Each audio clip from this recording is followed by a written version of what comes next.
You're proud of him. You respect his actions. I know 10 Democrats voted with Republicans in censuring Congressman Green. Some had took issue with the fact that you should respect the office, that type of thing against these protests. What do you think of that debate there? And also, what do you think about those 10 colleagues in your party who voted with Republicans to censure him? So again, we both love history. Can you imagine if we said that if electeds were gathered around electeds with thoughtfulness and righteousness who respected their own office would gather around a George Wallace as he talked about segregation today and tomorrow? Like, no, we would say absolutely not. That is not what is enshrined on the base of the Statue of Liberty. That is not who we should be. We we we have to move forward. I understand respecting that space. That's why I went in the first place. That's why I swore uh, to fight off enemies, both foreign and domestic, in our policy work. But we cannot and we should not get to a point where we're allowing anyone, regardless of party, to weaken the American soil and its people. We can't allow that. How do we move forward? Because I'm sure you saw the Democratic response from Senator Alyssa Slotkin, and she's from Michigan, and Donald Trump won Michigan in 2024. She won Michigan as a Democrat. She had more of a moderate tone, in my opinion, because she was talking about her father being a Republican, her mother being a Democrat, talking about bridging those gaps. She also said that President Reagan would be rolling in his grave over the White House meeting that President Trump had with Zelensky.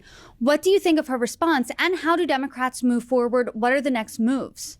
I was excited to see her. We met each other a number of times on the campaign trail together. And I think she's very, very good. I think she's brilliant.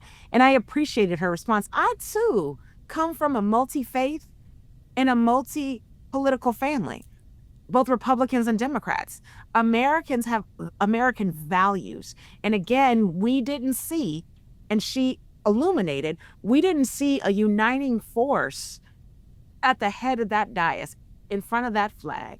So we agree. And this is, again, what I am saying in no ways is radical. I think what I'm saying and how I believe that we should be moving towards governance is enshrined in our Constitution, our Bill of Rights, and in the Federalist Papers that said we must advance away from tyranny and hold up a republic that is truly one, that lifts up its people. Our senator, she echoed those sentiments so beautifully, and talked about, again, the fabric of who we are. I was so excited to see her speech. The Republican Party, and again, many folks on my father's side from deep Louisiana are Republicans, they're African-American Republicans. The party of Lincoln, the party of Reagan, while so much happened in that administration that I think was detrimental to our country, I do believe that the Republicans of old had a respect for civility and had a respect for the international relations and foreign policy that doesn't exist in this administration. I am sad to see that we're shrinking from being a leader on the world stage, where our humanity as a nation is now being questioned.